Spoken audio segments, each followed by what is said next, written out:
Take the exit. Turn right into the drive-thru. Nope, I'm making dinner tonight. You don't have time. Josh has practice. Oh, that's right. I'll just get a salad. And fries? No, just the salad. But salad cancels fries. Salad only. Fries. Salad. Fries. Food noise isn't fair, but Mochi Health is. The affordable GLP-1 source that puts you on the road to successful weight loss. Hey, can I get the... Fries. Salad. Sorry. Learn more at joinmochi.com. Mochi members have access to licensed physicians and nutritionists. Results may vary.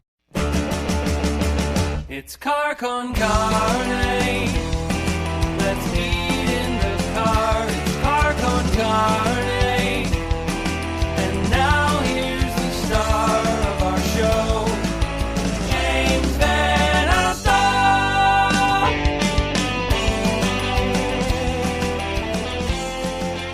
Dan Vapid and the Cheats are back on the show, and along for the ride. This is so confusing. I swear to God, every third time I open up Zoom, Daryl Wilson from the Bull Weevils is somehow there, including tonight. Listen, let me just read this disclaimer. I'm actually here for Simon. So, and this is Simon's letter to you. So I have to read it. Yes, Simon told me to read it this way too. Dear James, many moons have passed since we last met. I apologize for my absence this evening. As my dear friend Daryl reads this note, he does a wonderful Scottish accent. I hope it finds you well and invigorated. I had a prior engagement that prohibits me from joining you on your wonderful show. I hope this interview goes well and Dan and the Cheats are engaging. Hopefully the next time we're on your show, it's in person. Best wishes, Simon. Spot on. Good. So that's my broguish way of speaking. That's great. Aye, Lottie. Aye. Dear. So there you go. I got to talk like Simon for the rest of the time. Groundskeeper Simon. Right. Right. Gotta tap my R's a little bit. Tap my R's. So playing the role of the Lambs. Simon the Lamb. Playing the role of Simon tonight is Daryl Wilson, the understudy. But we have Dan Vapid, we have Dylan, we have Gabe here. And in a pre-show ceremony that was not televised, Gabe won the award for best lighting of the bunch tonight. Oh, come on. Mine's not that bad.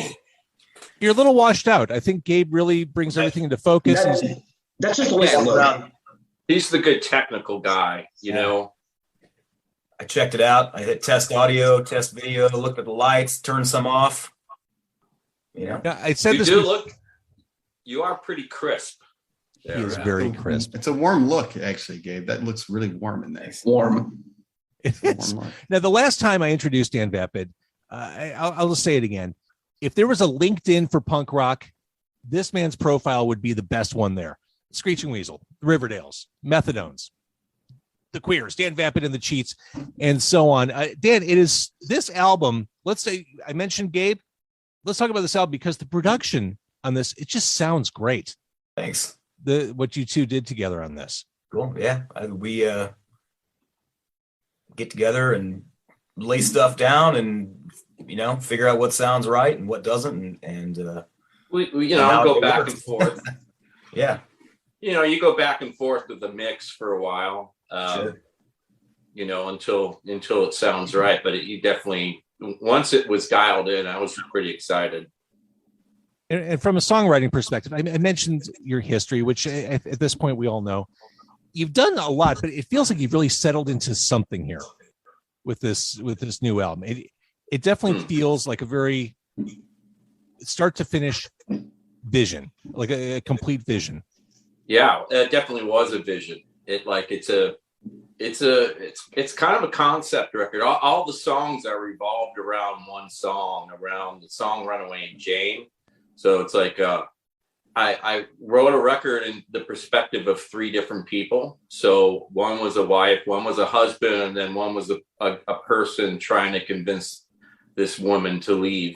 So, the songs are just kind of unfold with that one destabilizing event of her leaving. So, once I had everything outlined, the songs came really pretty easy.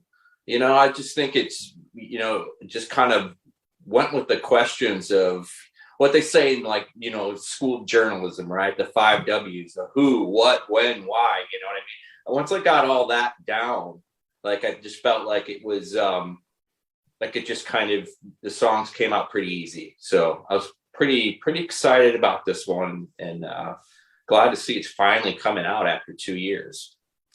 When I wrote down my notes as I listened through it the first time, I wrote themes, ? Technology, leaving relationships. Yeah.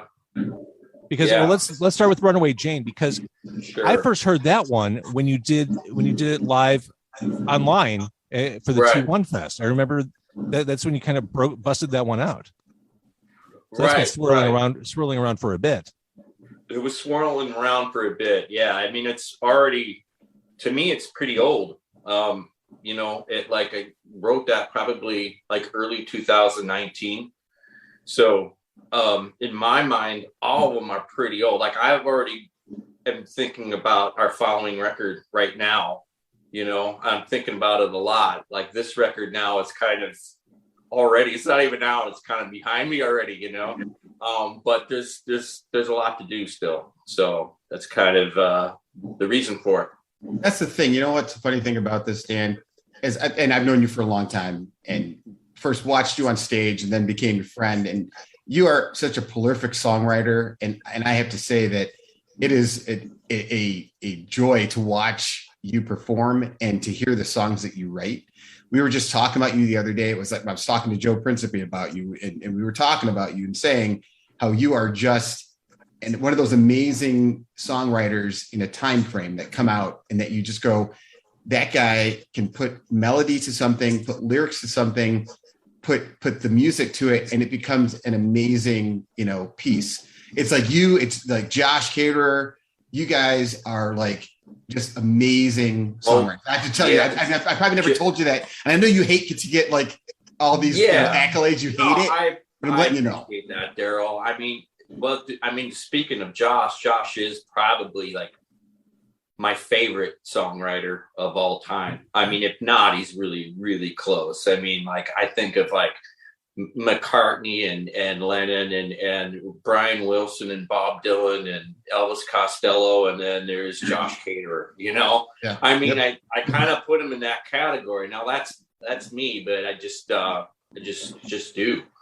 I just really love the way that he writes songs. But yeah, I mean, I think there's some people in certain bands, like they just hear everything, you know, like, and other bands are more collaborative and more, not that this isn't collaborative, because it is in a lot of ways, but I always hear like the end result first before I show anything to anybody. So,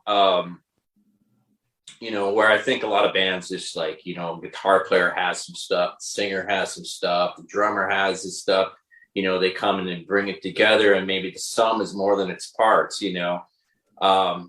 It's all good, you know what I mean? Like it's whatever gets the job done is kind of what I think is cool. You do a job, but you do a job really well. So this is that you get the job done, but you do it really well. And I have to say, I appreciate your songwriting, and I really do admire it, you know, from afar, and also being close to you. It's just like, it's amazing to hear what you put together.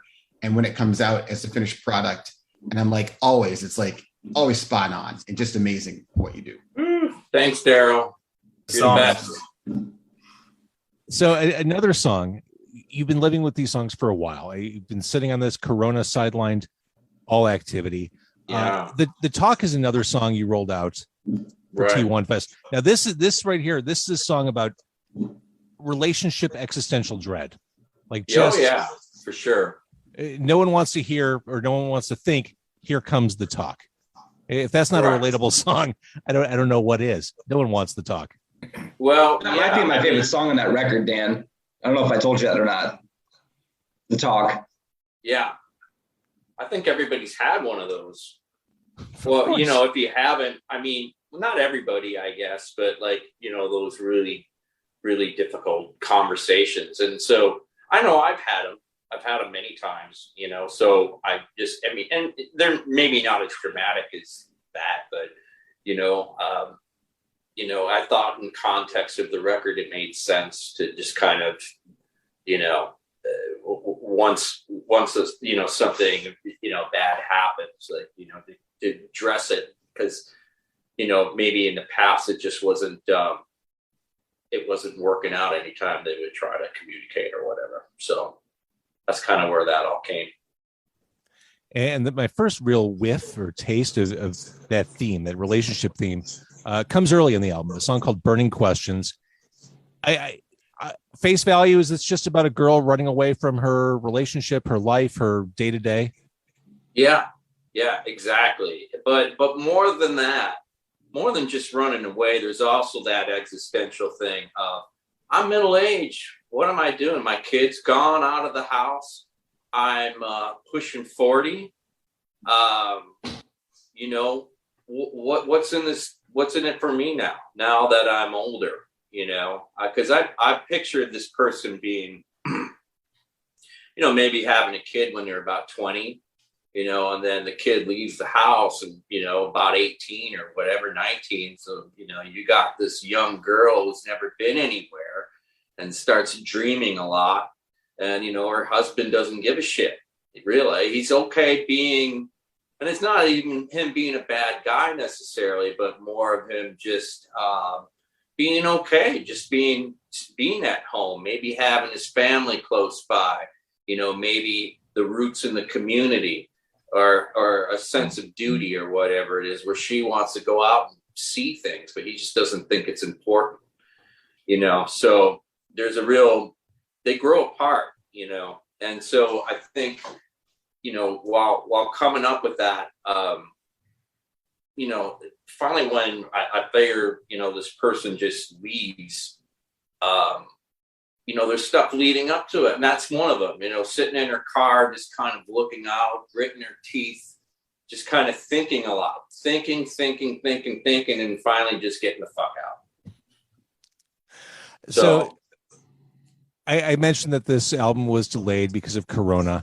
And during Corona, this podcast, everyone in the world had to figure out how to navigate life, how to communicate with one another. Technology really found its way into everything we do. Cyber World is an early track on the album, which to me speaks to life during the pandemic. It speaks to that isolation, that loneliness, that oh shit. Yeah. The way I pictured that was like an outside party just kind of contacting her and just kind of saying, hey, life's too short, blah, blah, blah, blah, blah. You got to get out of it. Not to say that the person convincing her has got good, intentions, because maybe he doesn't. But everything he's saying is kind of true, and it's kind of pushing her to go, So, God, where am I going to go with this? I don't know. Along the lines there's of a lot to say about it. Well, let's jump ahead to Robots. Now, this song, another technology-based song, there are some moments with the guitar, bass, and drums that, to my hypothetical ears, sound like the march of technology. Like the instruments kind of come together and feel like technology moving forward. Tell me a little bit about this song. Well, you remember I was saying how I made like an outline of everything. So originally when I did this record, I kind of wrote a short story, and then I kind of thought about it and I made an outline. And one of the things that I kept thinking about was the two people and where they worked. One was like working at a night shift job, and the woman saying, your job isn't as secure as you think it is. There's going to be, eventually you're going to be replaced. The more that technology comes and presents, as long as as long as there's profit over people, which there is, that is a likely possibility. So I thought about in the story that it could be used in a sense where they're saying, hey, you need to take some chances, and the guys are saying, no, I don't need to take any chances. I'm good. I've got my job. I've got my community. my duty is here, so there's a big conflict with that as well. She's trying to say to him that his future is pretty limited and he's not listening. So that's kind of where I came up with that. But I also came up with that just from just reading, just from the times that we live in of technology. It's got a good side and it's got a dark side. As long as people are dark and they're gonna continue to be dark and act like assholes, that's going to happen.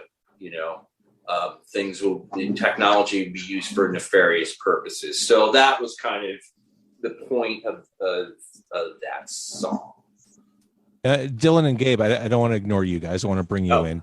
I want to address some of the other songs in the album too. But before we dig deeper into the album, give your general impressions of putting this album together and hearing the final results. To my ears, this sounds like a giant leap forward from an already stellar career.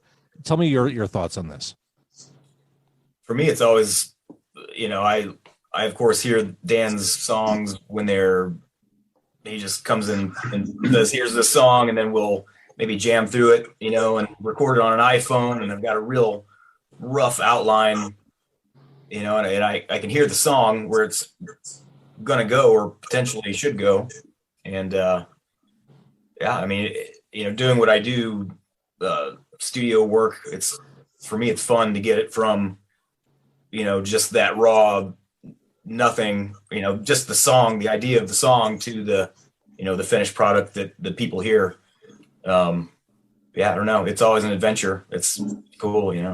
I love Dan's songs. I've been a fan most of my life, so to get to play music with him is awesome. And I think we work well together. It's fun to sit here and hash stuff out and bounce ideas off one another. And, if I have an idea, is receptive to it, he might shoot it down, but it's cool to have that, just kind of maybe a little bit of my. Well, yeah, I want to hear I definitely want to hear what you have to say. Like, I come in with a complete vision, but I want your stamp on it, if that makes sense. I want your input, and Dylan and Simon, I feel appreciate that, Dan. I appreciate you liking my input. Really appreciate that, Dan. Good stuff. It means a lot. Thank you. Good. But Dylan, talk about the album from your perspective. What are you hearing? What are you feeling? This record, for me, listening to it, when we were doing the demos and then coming back to it a few months ago, Dan really knew what he wanted out of this. And not to say 3, he didn't know, but it was a different feeling. Dan had an idea. He had the storyline, this concept, and it was a fun challenge to get in and try to really personify what he was thinking and then what this storyline is. And so it's you've got this avenue to work with, whereas you're used to this. So it's okay, what can you pull out of this? What can you do to make it better? What can you do to just help the song out? And I love it. It's the weirdest record I've been a part of ever, because I'm not used to send this track over and then, give me a day or two to listen and then come back again. And then, maybe try this here. I'm used to being in the room and knocking it out, or, being in the studio and knocking it out. So it's some fun challenges all around. And I'm really happy with the way it turned out. Gabe made it great. And then, sing all the praises to Dan in the world. And it was always fun to see Simon too, when he came down and tracked his stuff. Well, yeah, I appreciated all the things that came down to do for you. Appreciate it. And as we're live on Facebook, a mutual friend, I think, to us all, Dennis Buckley, did say to Daryl, playing the role of Simon, "You have a terrible Scottish accent." He's not wrong. He's not wrong. I know your heart's in the right place, Dr. Daryl Wilson. My heart's in the right place. I like my best. I tried my best. I think it's spot on. Yeah, sounds like Simon. I didn't know it wasn't Simon. I was going to say, you know what? I told Simon specifically, I'm going to totally F up the accent. And he goes, perfect. He's just perfect. So I'm like, okay. Perfect. Perfect. Daryl. Daryl, perfect. Perfect, Daryl. You know, he's done a lot on this record. He sounds a bit like I'm trying to Simon. I know you're better Simon than me though, Dylan. That's the thing. I switch between Scottish and Irish. Like I go back and forth all the time, and it's like, what am I doing? I can't do one of those accents because I do the same. Like you've got to do it a bit like you're saying, like you've got peanut butter on the top of your mouth. Like it's snapping R's. It's like little tiny. The R's are supposed to snap a little bit, and the I's, but. I'm just not going to do it. I'm just going to talk like this. I'm Simon. There you go. Perfect. Thank you. Perfect. So we talked about some of the more pessimistic, perhaps, perspectives on the album, Dan Vapid. Am I correct in hearing maybe Tomorrow is perhaps an optimistic song toward the end of the album? Yeah, like it was funny. And I would say Bitter and Sour, the song right before it as well. Wait. The song about passionately hating on you? Well, he's saying he doesn't want to passionately hate anymore. Right.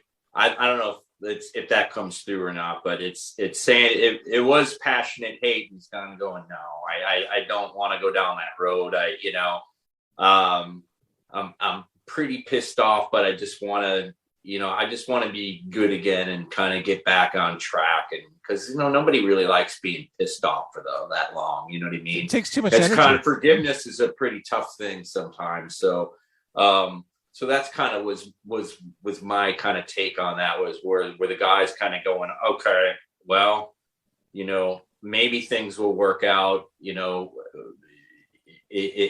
may reconvene again at some point. Maybe we won't, but we'll, he's not going to, he gets to a point where he's just not so bitter about it anymore,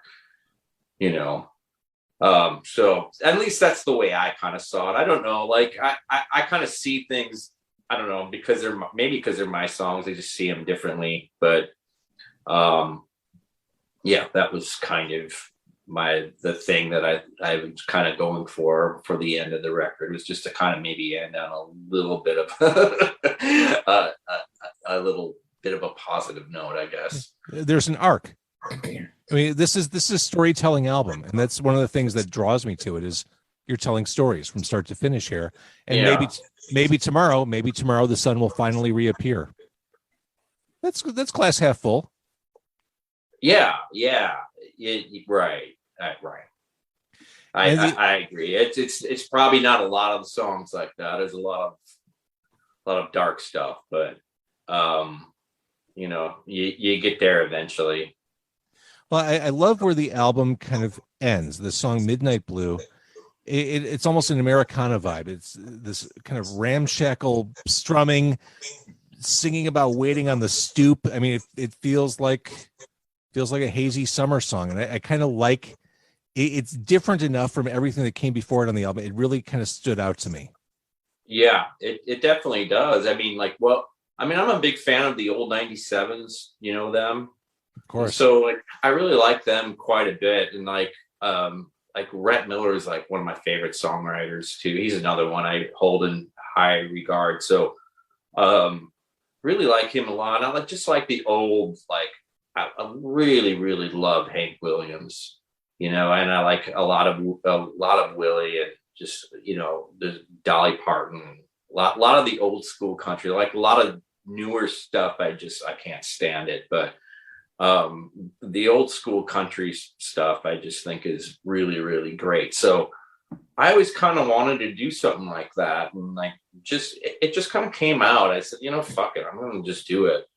I thought it was just weird even showing my bandmates, but I was kind of playing in my head for a long time, and I don't know, I'm getting older, and I'm starting to give a less shit about stuff like that too, where it's just like, I just want to do what I want to do. Right. If it's a country song and it shocks people, whatever, that's not the point of it. It's more just of it felt good to do. So that was it, and it does fit in with the rest of them in a weird way. For sure. And the album, we're recording this on Tuesday, November 2nd. Escape Velocity, the new album we're talking about, comes out on Friday the 5th. Obviously, there have been a couple songs from it that have been released into the wild. before then. As you talk about wanting to just or settling into the idea, like, I'm going to do what I'm going to do. I'm going to follow my own muse. Is it hard in some ways to move forward when so many people want to lock you into your past? Yeah. I mean, Oh God. Yeah. Yeah. I have to shut it all out. I mean, I think about that all the time because a lot of people want a certain thing and I don't want to, I'm like, well, why don't you just listen to that record then, or that record or whatever, or the band, if you want a Riverdales record, go listen to the Riverdales then. You know what I mean? Like, I'm not against the Riverdales. I played in the band and I love the band, but I would kind of want to do other things too. You know what I mean? And it's not just that band. It's every band I played in. Usually people want something and, I don't know. I like what I'm doing now, so. But for sure, I mean, there'll always be that guy who will say, yeah, I like Tears Are Falling on the new album, but, back when Vapid was in Sludgeworth, ... Right. You're always going to have and I come across that constantly. It kind of drives me nuts, but, I don't know. What are you going to do? It's funny. I think as fans, and we're all guilty of this as music fans, we do tend to think of our favorite artists in the framework of where we first heard them or encountered them. And I was thinking about Screeching Weasel. That South by Southwest moment, that was already 10 years ago. I mean, 4 Dan Vapid and the Cheats albums later, that is so far in the rear view, although I understand from a fan's perspective why it's still fresh. But that was forever ago at this point. Yeah, it was a lot. 10 years is a long time, Right. And, one thing I think is important to say, I've said this in interviews too, is like, I'm no different. One way of putting this is, when I was in my late teens and early 20s, the Ramones were like, I was fanatical, like the Ramones are my absolute favorite.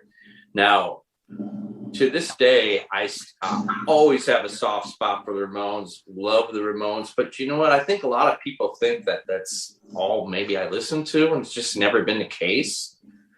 At least that's the impression I get. That's the guy that does the songs that are kind of like the Ramones. Well, it's like, well, not really. I mean, I've always kind of done other stuff too. You know what I mean? Like, but they've gravitated towards that. And they kind of, I don't know, they want to put you in a box. And I just don't want to be in that box. Someone not called really interested. What's that? Someone called the new record Bubblegum. I forget where it was written. Yeah. What the fuck's up with that? Did you listen to the record at all? Yeah, wait, the album we're talking about, Escape Velocity? Yeah. Really? Yeah, I don't know what it was on. It was one of the first reviews, but I mean, it was a good review, but it was like, it's not anything close to a bubblegum punk record. So you have to wonder if they even gave it a listen. I don't think they did. I think they see Dan Vapid and it's like, yeah. Right. They I think, and that kind of drives me a little nuts. Sure. Because, I'm no different than anybody else. Like my tastes have changed too over the years is what I was trying to get at earlier. I absolutely, the Ramones were like, I was fanatical, but like by around the mid 90s, I was listening to other stuff too. I just started I was really getting into like early country in like the early and mid 90s and, more of the early rock and roll and just started just branching off in all kinds of directions. And like, that's always been there, you know what I mean? But I've always listened to other stuff as well. And I kind of like to express that, anyway, I'm glad that some people are picking up on that at least. So that's a good thing. Well, and right out of the gate, I think almost as a mission statement to the new album, you open with Come Find Me, which doesn't sound pop punk to me or bubblegum. It sounds like 80s power pop. Like it has kind of a college rock vibe to me. Does it? And I mean that in the best possible way. I think I've used college rock on that too a couple times. You thought that? Yeah, a little bit. Like it reminds me of kind of like early 90s college radio type of stuff at times. Not the whole record, but it has those vibes at times. I just think it kind of sounds like Maximum Dan. I mean, like that's like the most not filtered, but like just the most, open up a package and that's what it is, Dan, to me. That's why I think I really gravitated towards Come Find Me when I first heard that song. Like that's just raw Dan Vapid. Yeah, you said that to me before, Dylan. I remember that. Now, all this said about moving forward, Dan, I still love this Methadones album. I just had it. It's pretty awesome. You're not falling forward. It's pretty awesome. All right, so Dan Vapid and the Cheats, the new album, the 4th studio album, it is coming out on Friday, November 5th. If you're listening to this before then, it's fantastic. I really, it's the storytelling, it's the production, it's the songwriting, it's the lyrics. It is a complete package. I think you should be really, I know it's long delayed. I know it's a journey getting here, but man, you should feel great about it. I thanks, James. I really appreciate that a lot. I'm pretty excited to see it's finally coming out. So this comes out, and then hopefully we'll get to see you guys play a little bit over the next several months. I'm sure hoping so. Like, I have 3 children who aren't vaccinated. One is under 5, he's 4. It's kind of an ongoing conversation in the house. Sure. But that being said, it's been pretty rough to see how many bands are playing and, being out here in a small town and, going online and constantly seeing bands play. I mean, it's been kind of a bummer. But that being said, I'm itching to get back and playing again. So hopefully soon. Well, your kids are more important. We're ready when you're ready. We're ready for you. Yeah, I appreciate that. Thank you. Do what you got to do, and we'll be here for you. I promise. I'll get my guitar chops going because I'm Simon now, so I'm ready. All right. Whenever you're ready. I'm really glad you decided to let your hair down, Simon. That's was good. I let my hair down. I let my bro go away. I'm just coming back. This is it now. This is the new Simon. You got to live with this. Well, Dan Vapid and the Cheats with new Simon. I'm going to kill the Facebook Live here in a second. Thank you so much for doing this. Great to see you all, James, again. Yeah, thank you. I really love being on your show. You're fun to talk to. I appreciate it. I think you're fun to talk to. Oh.